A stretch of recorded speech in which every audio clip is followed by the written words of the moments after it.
안녕하세요. 예수의 이름으로 문안 안 드립니다. 본 CD는 버지니아 애난델에 위치한 메시아 장로교회 방송 선교부에서 한세영 목사님의 설교 내용을 선교용으로 제작한 것입니다.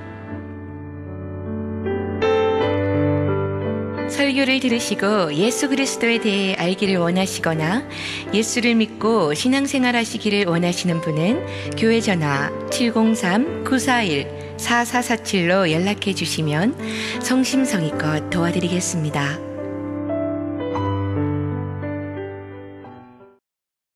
한 주간도 평안하셨습니까? 전기 때문에 평안치 못하셨죠. 저도 전기가 나가갖고 정말 힘들었던 것 같아요.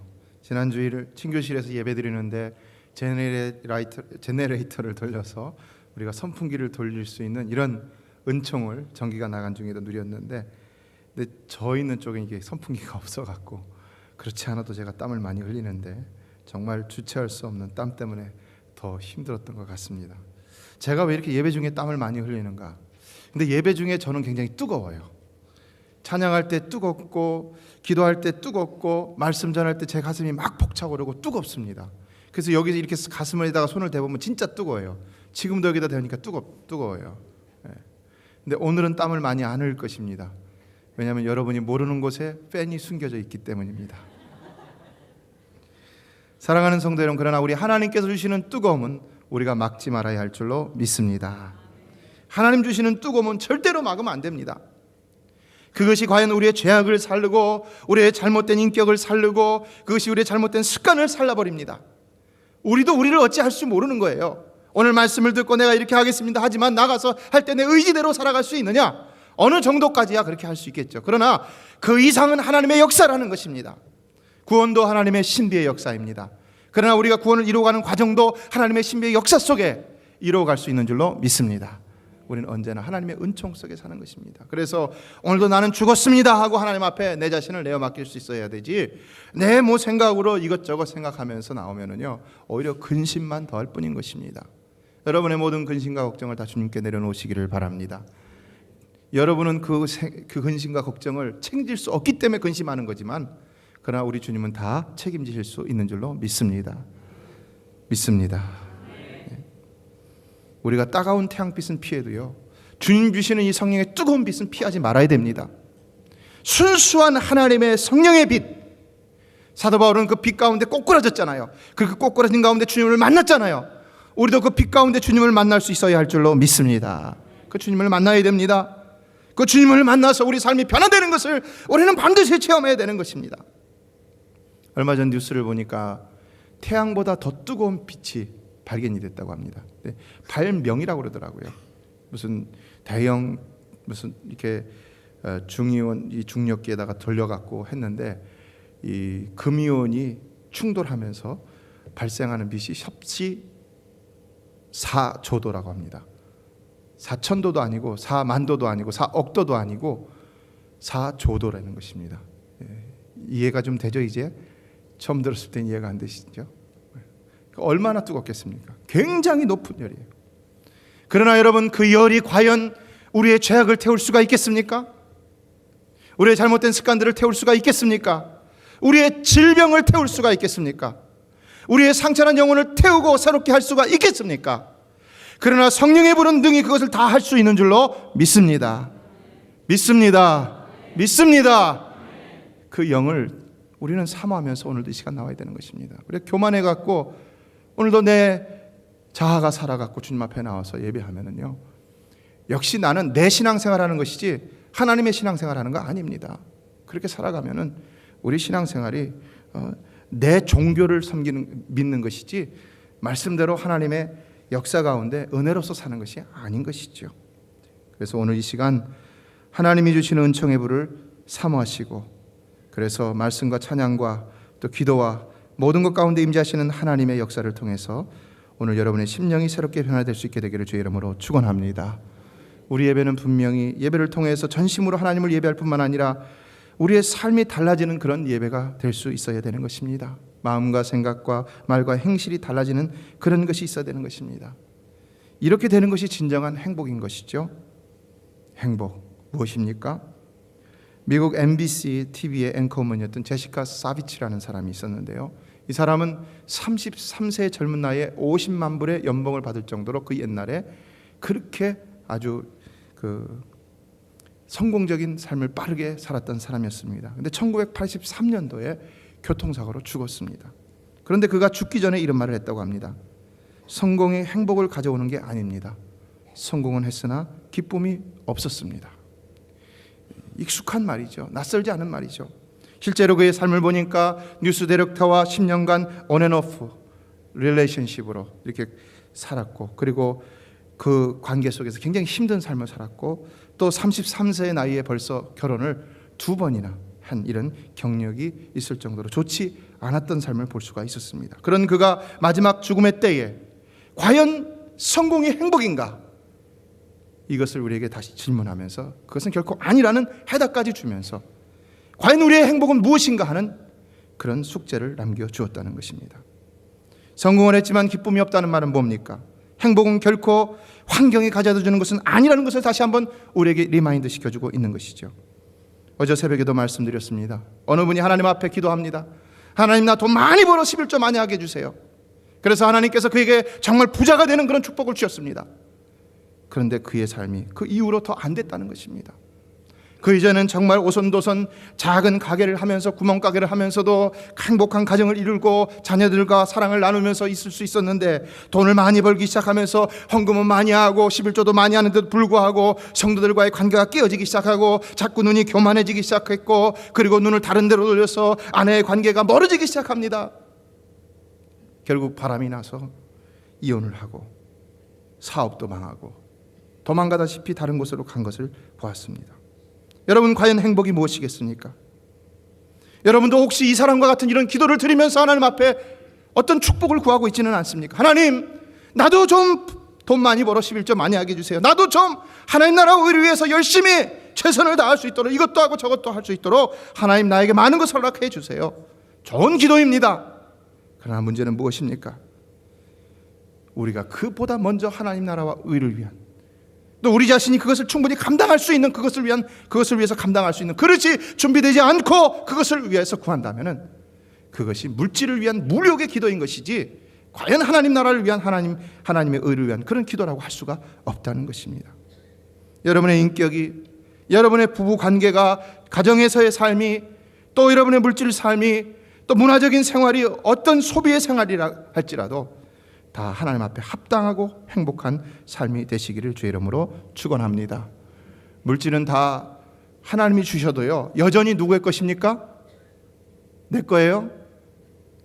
다 하나님의 것인 줄로 믿습니다. 아멘. 예, 하나님의 것이에요. 그러니까 우리는 그 물질 가지고 어떻게 됩니까? 하나님의 일을 해야 되는 것이죠. 교회의 부족한 부분들, 교회 비전을 위해서 부족한 부분들을 채울 수 있으며, 세상에 연약한 사람들, 가난한 사람들에게 나눠줄 수 있어야 되고요.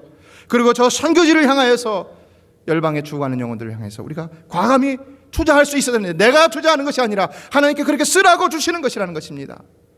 자꾸 그렇게 해야지 하나님께서 나를 더 채워주시고 내 삶이 그러는 동안에 더욱더 놀라운 하나님의 은총 가운데 들어갈 수가 있는 것이지, 물질이라는 것에 집착하거나 성공이라는 것에 집착해서 살면은 절대로 우리 삶은 행복할 수가 없고 어떤 것도 하나님으로부터 보장받을 수가 없다는 것입니다. 결코 하나님의 축복일 수가 없는 것이지요. 그래서 우리는 가난해도, 좀 부족해도 늘 하나님 앞에 감사합니다. 내가 이것으로 가정을 잘 지키고 내 신앙생활을 잘 지키고 부부관계를 잘 지키고 진정 행복한 삶을 살 수 있는 줄 믿습니다. 하나님 감사합니다. 이런 고백을 드려야 할 줄로 믿습니다. 그래서 어느 분이 참 저도 놀랐는데요, 상담을 하시고 난 후에 용단을 내려갖고 많은 손해를 감수하고는 가정과 신앙을 위해서 과감히 비즈니스를 딱 문을 닫아버렸더라고요. 가게 가셔야 되는 거 아닙니까? 식사 끝난 다음에 말씀 나눴더니 목사님이랑 상담한, 목사님이 문 닫으라고 그랬잖아요, 그러시더라고요. 나는 문 닫으라고 한 적이 전혀 없는데요. 그리고 교회에 다시 신앙생활 열심히 나오시기로 작정하신 분이 있습니다. 여러분, 우리의 결단은요, 늦었다고 생각할 때가 오히려 빠른 때이고요, 이처럼 과감한 신앙의 용단을 잘 내릴 줄 아는 사람이 진정 먼저 하나님 나라를 구하는 자인 것입니다. 그러므로 여러분도 오늘 말씀을 듣다가 결단할 일이 있다면 주저하지 마시기를 바랍니다. 하나님은 언제나 준비해 놓으시고 여러분을 기다린다는 사실을 기억하십시오. 그러므로 결단한 바를 결단하신다면 정녕 여러분의 삶이 하나님의 준비하심을 만나는 놀라운 역사를 체험하게 될 줄로 믿습니다. 성경이 말하는 행복은 무엇일까요? 실제로 성경에서 찾아보면 행복이라는 단어가 그리 많이 나오지는 않습니다. 한 4개인가 5개 정도 나옵니다.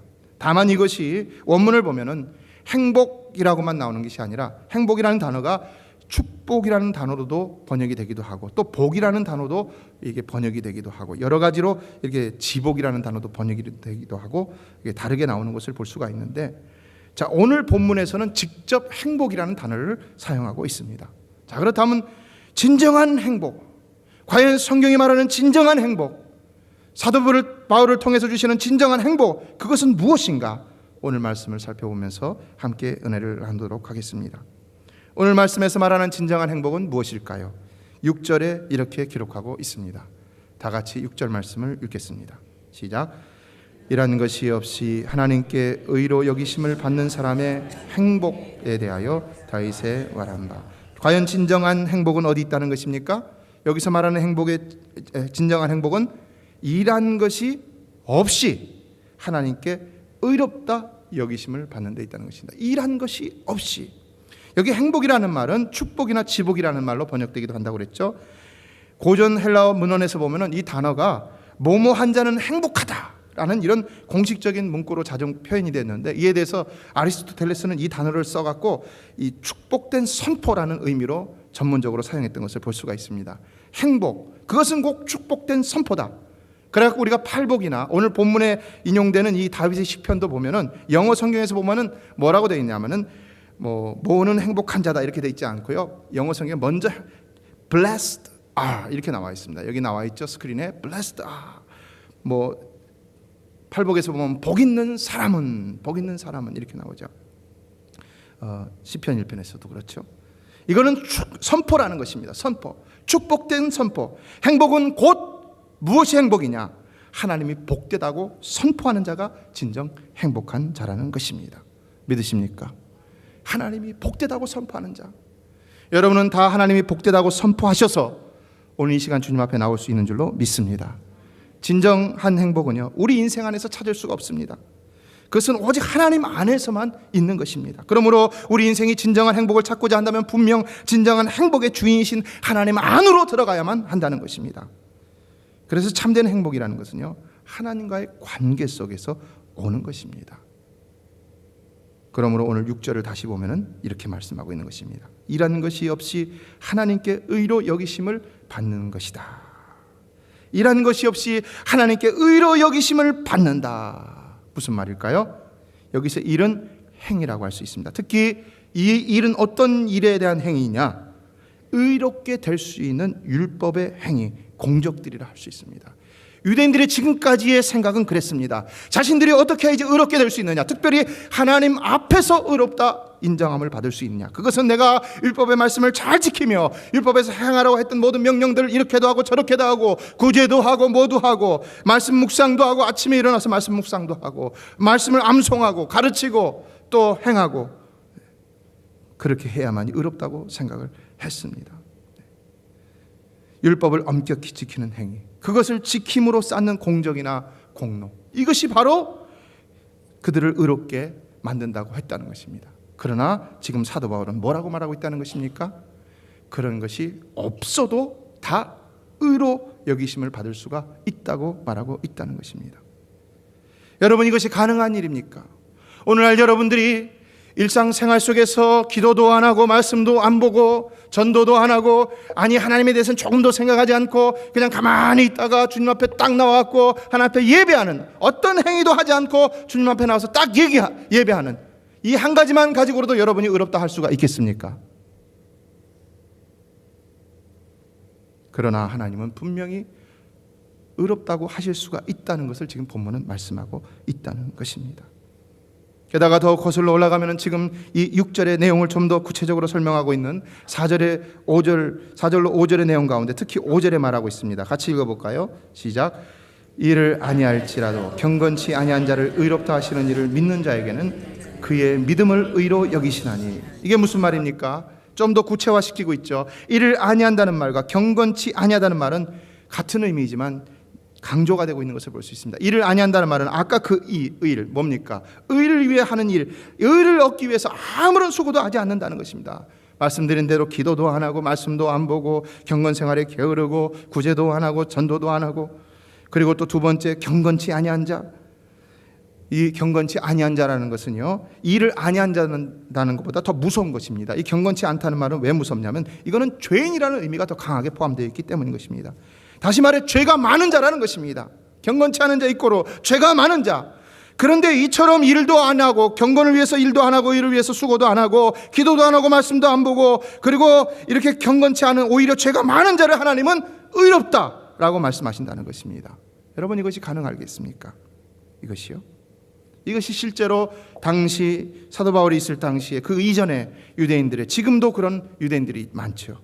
그런 유대인들의 생각이었다는 것입니다. 그래서 그들은 기록된 성경의 말씀 말고도요, 이 말씀을 얼마나 지키고 행하는 것을 중요시 여겨서 미슈나나 탈무드와 같은 장로의 유전들을 만들어 갖고, 우리가 뭐 성경에 한 말씀이 나오면 그 한 말씀을 가지고 막 몇 가지로 쪼개 갖고 여러 가지 규례들을 만들어 갖고는 하나님 말씀을 더 강화시켜 갖고 구체적으로, 그래서 이것을 열심히 지켜보려고 그렇게 노력을 했다는 것입니다. 그러므로 안식일을 거룩히 지키라 했을 때도 그냥 거룩히 지키려고 한 것이 아니라 어떻게 하면 안식일을 거룩히 지킬 수 있는지, 이것에 대한 아주 세세한 규정, 집 안에서부터 나오는 것에서부터 뭐 행하는 모든 것들에 대한 규정들이 세세하게 거기 기록되어 있는 것을 볼 수가 있습니다. 지금도 그들은 이런 규정을 위해서 연구를 하고 있다고 합니다. 그런데 그럼에도 불구하고 지금 사도 바울을 통해 주시는 하나님의 말씀은 바로 그렇게 해서 우리가 의롭게 되는 것은 절대로 아니라고 말씀하고 있다는 것입니다. 여러분이 기도를 열심히 해서 의롭게 되는 것이 아니라, 말씀 생활을 열심히 해서 의롭게 되는 것이 아니라는 것입니다. 여러분이 보기에 기도도 안 하고 말씀도 안 보는 사람이라 할지라도 분명히 의롭게 될 수 있다는 것입니다. 하나님은 내가 저렇게 신앙생활도 안 하고 저렇게 말씀 생활도 안 하고 저렇게 믿음 생활도 안 하는 저 사람 의로운 사람 아니야 라고 판단할 수 있는 그 사람조차도 하나님은 의롭다라고 여기실 수 있다는 것입니다. 어떻게 해요? 자, 5절을 보면 다시 말씀하고 있죠. 다시 한번 읽어볼까요? 시작. 일을 아니하시할지라도 경건치 아니한 자를 의롭다 하시는 일을 어떻게 하는 사람이요? 믿는 자에게는 그의 믿음을 의로 여기시나니. 여기서 우리가 의롭게 되게 중요한 것은 무엇이라는 것입니까? 믿는 것이라는 것이죠. 근데 믿음의 내용이 있습니까? 없습니까? 내용이 있습니다. 어떤 내용이 있습니까? 그 믿음은요, 우리가 의를 위해 공로를 쌓지 않는다 하더라도, 그래서 내 죄가 많다 하더라도 그 죄 많은 경건치 않은 자를 오히려 의롭다 하시는 그 하나님을 믿는 믿음이라는 것입니다. 여러분은 어떤 하나님을 믿으십니까? 여러분은 어떤 하나님을 믿으십니까? 그냥 경건생활 열심히 하는 사람을 의롭다 하시는 하나님을 믿으십니까? 아니면 그렇게 하지 않아도 의롭다 하시는 그 하나님을 믿으십니까? 그런데요, 그렇게 하지 않아도 의롭다 하시는 그 하나님을 믿어야지 그 믿음을 의로 여기신다는 것입니다. 그래서 4절에서는 이것을 한마디 한 단어로 표현하고 있죠. 무슨 단어가 눈에 들어옵니까? 은혜라는 단어인 것이죠. 은혜. 오늘날 우리의 문제는 무엇입니까? 오직 예수를 믿고 구원을 얻었다고 하면서도 여전히 기도와 말씀 가운데 경건생활을 열심히 하는 사람들만 의인인 줄 알고 그렇게 판단을 하고 그렇게 말을 합니다. 그러나 그런 판단은 우리가 할 일이 절대로 아니라는 것입니다. 그것을 우리가 판단하여 다른 이들을 정죄하는데, 여러분, 그렇다면 그것을 정죄한 그 사람은 과연 깨끗한 사람일 수가 있을까요? 그는 과연 의인일까요? 아니라는 것이죠. 성도 여러분, 우리가 의인이 될 수 있는 것은 오직 하나님의 은혜인 줄로 믿습니다. 하나님의 은혜입니다. 그것을 믿는 자가 바로 하나님 앞에서 의롭다 칭함을 받을 수가 있다는 것입니다.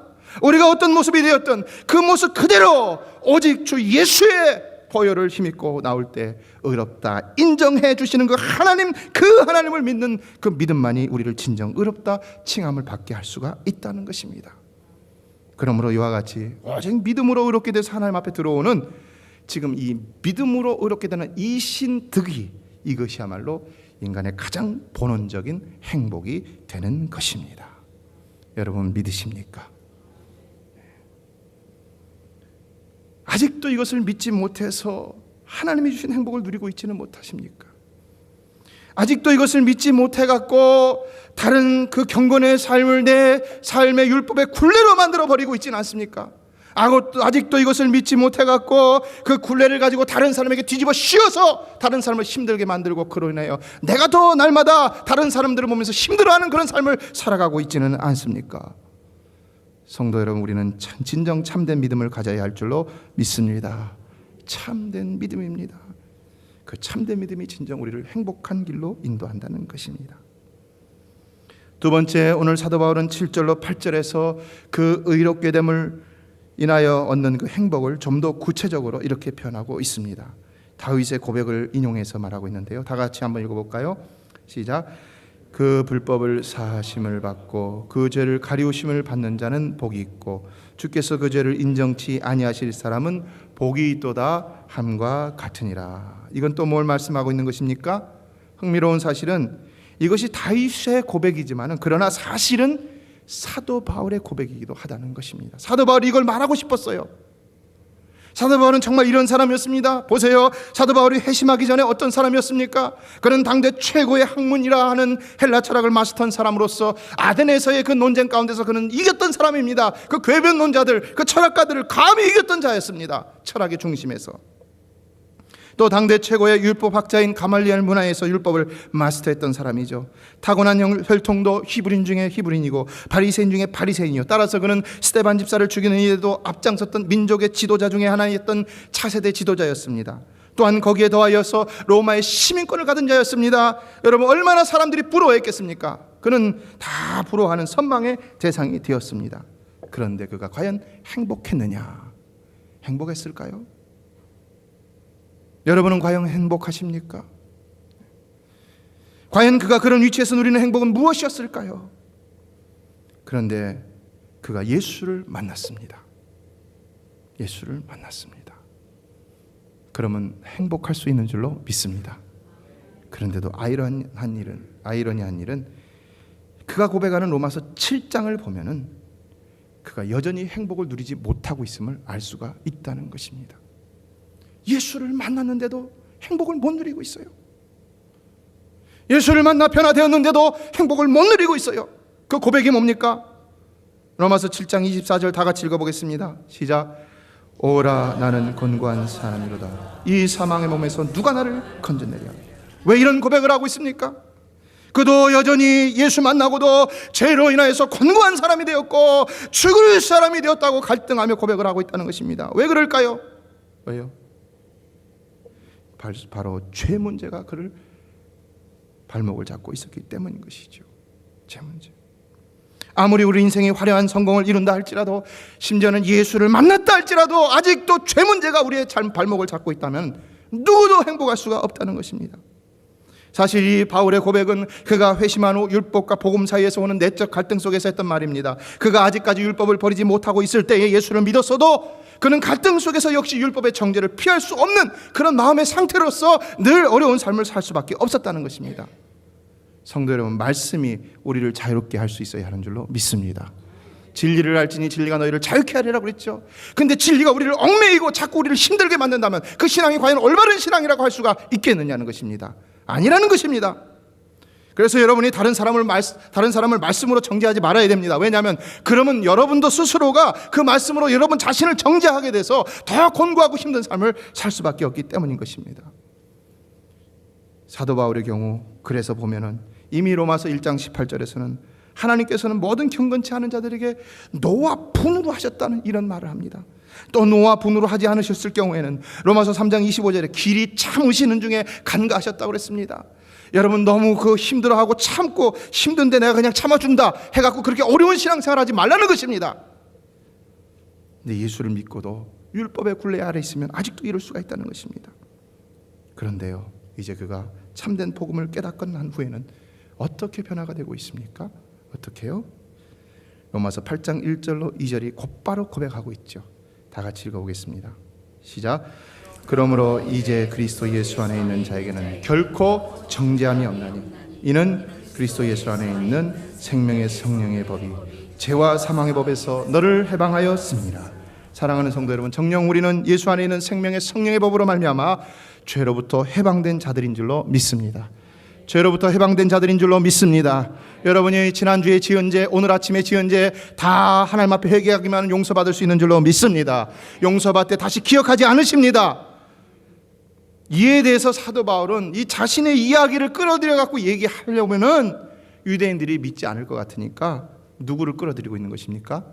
다윗의 이야기를 끌어들이고 있다는 것입니다. 그것이 바로 오늘 본문의 인용인 것입니다. 시편 32편의 인용.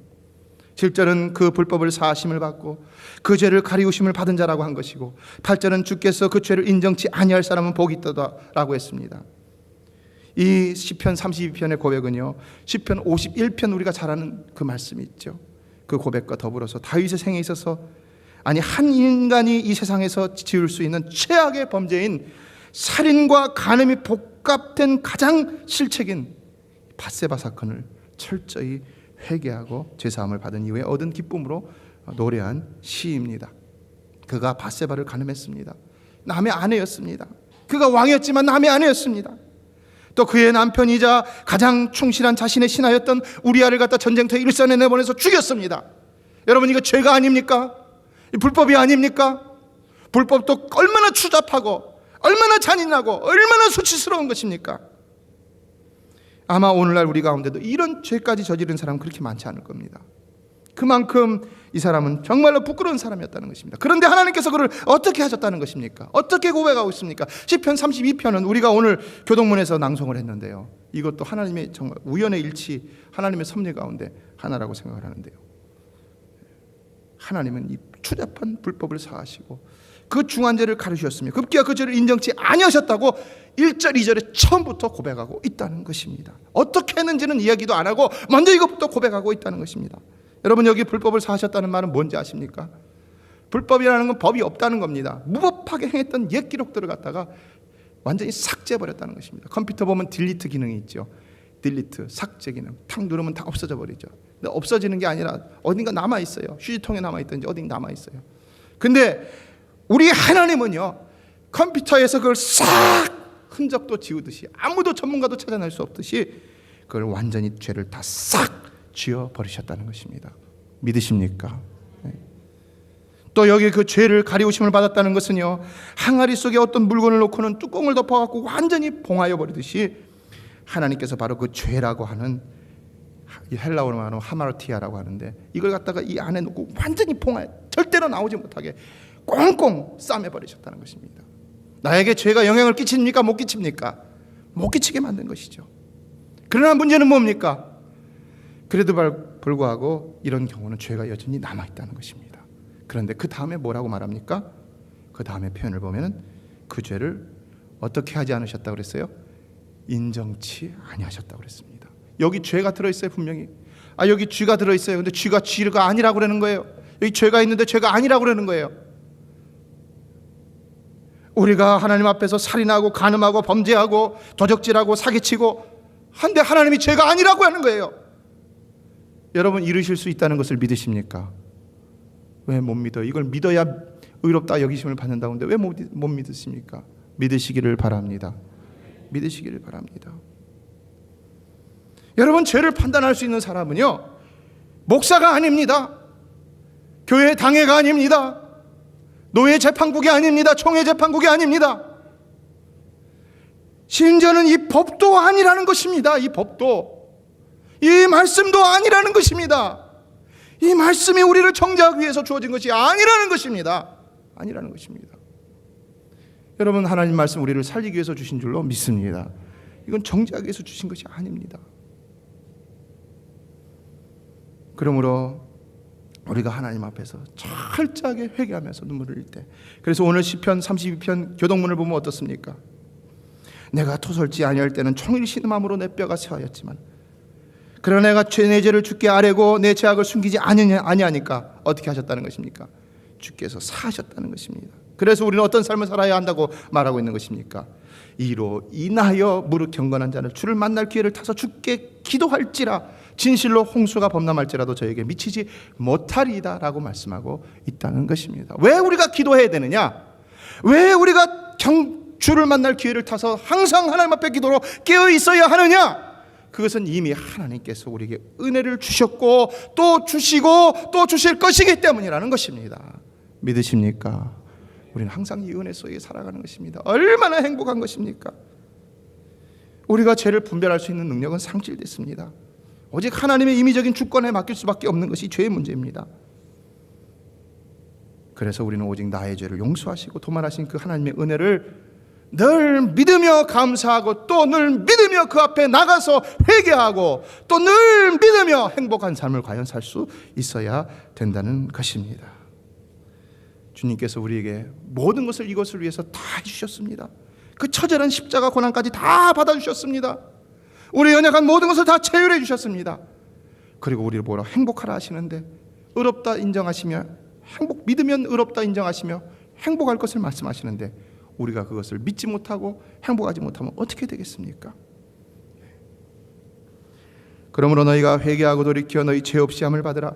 이같이 하면 유쾌하게 되는 날이 주 앞으로 이를 것이요. 주 앞으로부터 이를 것이요. 이것이 바로 복음이라는 사실입니다. 사랑하는 성도 여러분, 오늘도 여러분의 무거운 짐을 주님 앞에 내려놓고 다 토설하시기를 바랍니다. 죄의 짐을 다 회개하시기를 바랍니다. 그리고 믿으시기를 바랍니다. 그럼 과연 행복한 인생을 살아가게 될 줄로 믿습니다. 말씀을 맺습니다. 그렇다면 과연 여러분은 행복한 사람입니까? 오늘 본문 가운데 7절에 복이 있고라는 말은 복수형으로 되어 있는데요, 8절에 복이 있도다라는 말은 단수형으로 되어 있습니다. 뭘 말할까요? 7절에 복이 있는 자는 일반적인 사람을 가리킵니다. 근데 8절에 복이 있는 자는 바로 다윗 자신을 가리키고 있다는 것입니다. 성도 여러분, 오늘 여러분은 이 말씀, 이 보편적으로 주어지는 이 말씀이 바로 나에게 주시는 말씀으로 믿고 감사할 수 있어야 할 줄로 믿습니다. 이제는 내가 행복한 자가 되어야 된다는 것입니다. 이제는 내가 행복한 자가 되어야 됩니다. 여러분이 예배를 마칠 때 내가 과연 행복한 자가 되었습니다 라고 이렇게 고백하며 이전을 떠나갈 수가 있어야 한다는 것입니다. 누구든지 그리스도 안에 있으면 새로운 피조물이라, 이전 것은 지나갔으니 보라 새 것이 되었도다. 오늘 본문의 문법은 이 사건이 단회적인 사건으로 표현하고 있습니다. 여러분, 예수 그리스도의 죽으심, 그것은 분명히 우리 과거와 현재와 미래의 모든 죄를 단번에 다 용서하신 은총의 사건인 줄로 믿습니다. 그러므로 우리는 더 이상 예수 그리스도를 죽일 필요가 없는 것입니다.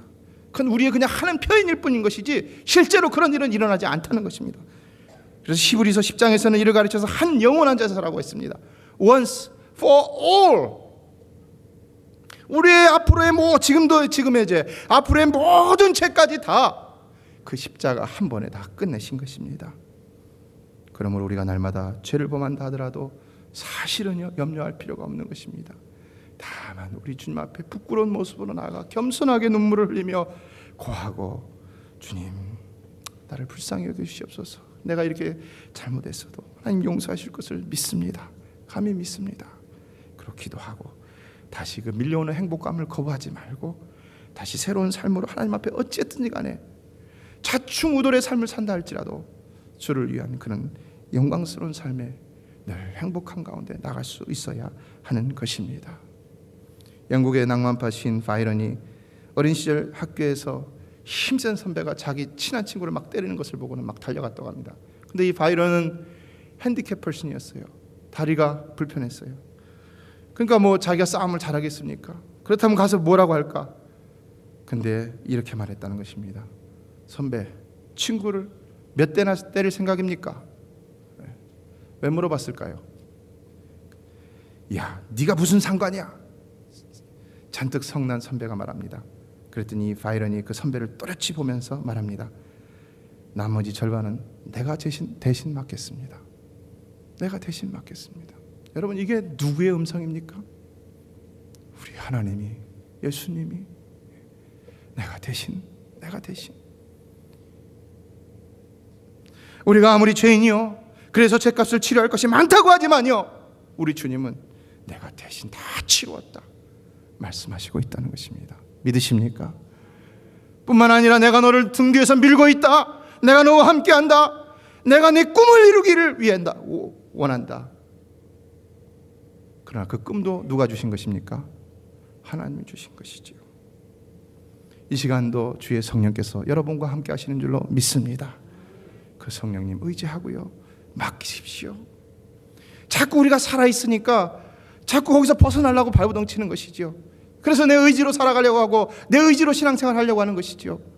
그건 신앙생활이 아니라는 것입니다. 나는 죽고 내 안에 누가만 살아야 됩니까? 예수만 살아야 할 줄로 믿습니다. 영국 속담에 하루를 행복하려면 이발을 하고, 일주일 행복하려면 결혼을 하고, 한 달 행복하려면 말을 사고, 1년 행복하려면 새집을 짓고, 일생을 행복하려면 정직하라고 그랬습니다. 이제 우리는 예수 안에서 죄를 인정치 않는 행복을 누리는 사람들입니다. 어떻게 살아야 되겠습니까? 진정 죄를 인정치 않는 행복을 누리는 자답게 오직 예수의 복음 안에서 범죄치 않으며 정직한 삶을 살아야 할 줄로 믿습니다. 이런 삶 가운데 늘 행복을 누리는 여러분 되시기를 주의 이름으로 축원합니다. 메시아 장로교회는 아난데일 236 리틀 리버 턴파이크 선상에 있으며 디자인 안경과 알라딘 서점 옆에 있습니다. 주소는 4313번 마크햄 스트리트, 애난데일, 버지니아 22003입니다. 성경은 주 예수를 믿어라. 그리하면 너와 내 집이 구원을 얻으리라 하셨습니다. 이 CD를 들으시는 분께서 예수를 믿지 않으셨다면 꼭 예수를 믿고 죄악된 세상에서 구원을 받을 수 있도록 기도하겠습니다.